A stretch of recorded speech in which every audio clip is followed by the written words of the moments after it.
Most cyclists overlook a simple yet powerful training method that could skyrocket their performance. There's a lot of bad advice out there about on-bike strength training, so today I'm setting the record straight. I'll reveal a scientifically proven technique that gets better results in less time. It's easy for anyone to do, and it will make you a stronger cyclist. In the past decade, I've helped over 200 cyclists from amateur to World Tour pros boost their strength, performance, and endurance with tailored, science-informed training methods. Getting testimonials like this one from the 2023 Australian Gravel National Champion, Justine Barrow. In this video, I'll unveil a new on-bike method proven to make you a stronger cyclist. We'll dive into the evidence behind it and show you exactly how to incorporate it into your next ride. First, let's discuss strength training, specifically current on-bike strength training sessions, as the advice around these days is flawed and you might be wasting your time by trying to increase torque by doing these. I'm a firm believer that every cyclist benefits from strength training, regardless of experience. The scientific and coaching communities agree, but on-bike strength training is a different story. The promise of on-bike strength work is its easy integration into any cycling training program. In fact, it started because cyclists didn't go to the gym to lift weights. So you just push harder on the pedals and your legs get stronger, right? Well, it's easy to think you're doing strength work, which is what I felt as a 13-year-old doing my first strength endurance efforts in 1993. So it's not a new idea, and over the years there has been different forms of on-bike strength training, like SFR, slow frequency repetitions. But it wasn't until 1999 when Bishop et al. Showed the first evidence of the benefit, and it wasn't until 2009 that we had some better evidence. Known from then on as torque training, Patton et al. Published an intervention study that observed improvements in peak power and power at 4 millimoles of lactate levels in amateur cyclists after 4 weeks of training. The training consisted of 30-second intervals at high power, 500 to 520 watts, and relatively low cadences, so 60 to 70 RPM. And while the differences between the low cadence and the high cadence group was significant, the authors acknowledged other factors might be involved. So this study then kicked off a series of studies, and since 2009, scientists and coaches have been inventing and testing low cadence work as an alternative to strength work in the gym. But clear scientific evidence of its benefits are still lacking today. This hasn't stopped cyclists from using them though. One common training prescription is riding at 40 to 60 RPM, anywhere from 4 to 10 minutes, but there are many ways people train like this, and pros have been observed doing sessions like these. So why are we here today then? Well, a group of researchers in Spain set up a project in the search for a new method that is scientifically validated and is effective, efficient, and safe for all cyclists. And a quick note, this information comes from a specific session at the Science and Cycling Conference. And this conference is held before the start of the Tour de France every year. And this session was called Strength Training for Cyclists Methodical Novelties, hosted by David Barenko-Gill, PhD. So the researchers set out on a quest to find an on-bike training method as effective as gym training, methodically tinkering away. They first found a way to profile torque for individual athletes.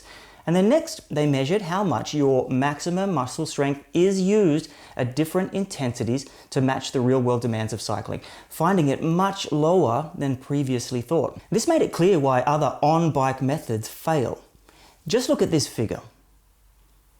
On the bottom, we have each intensity and cadence for each intensity, including the magic 40 RPM. And then on the side, we have the magnitude of load associated with each intensity. Before I show you the results, here's what they were hoping to find.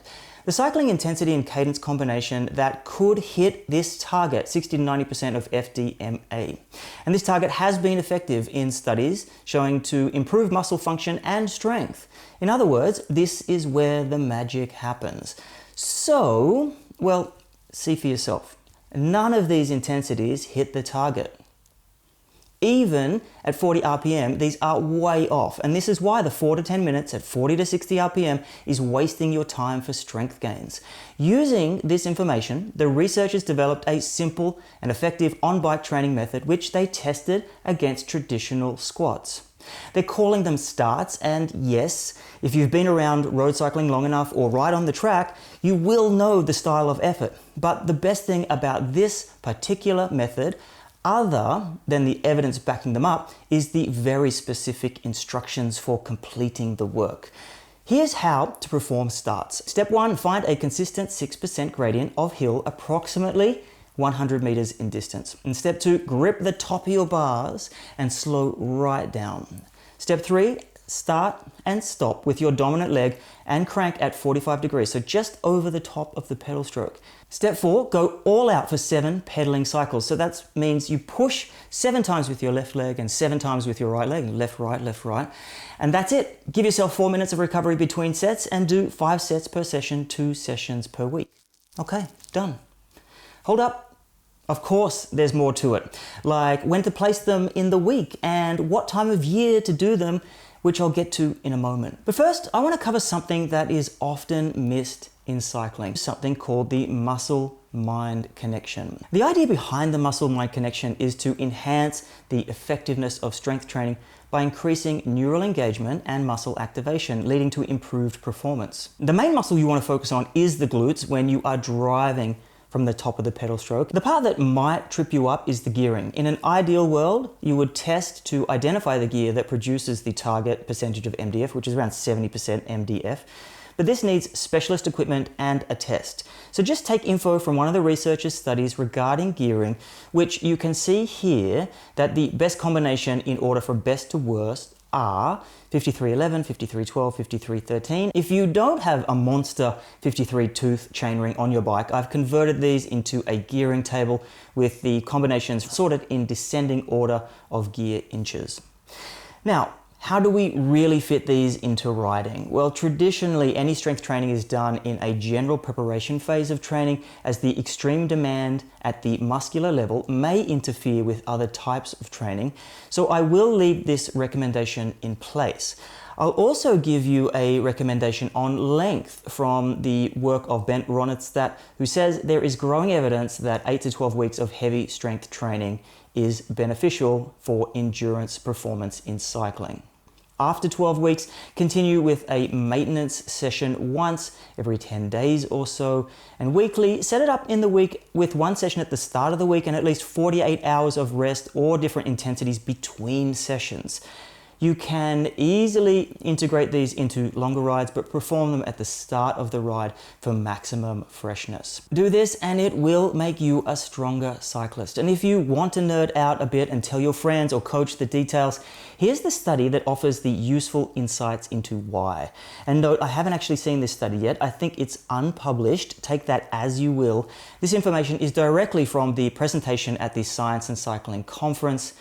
They made 37 participants complete 10 weeks of training to see how it improved their performance on the bike. Split into 3 groups. One group did on-bike starts, another group did off-bike squats, and then the final group did no force training at all.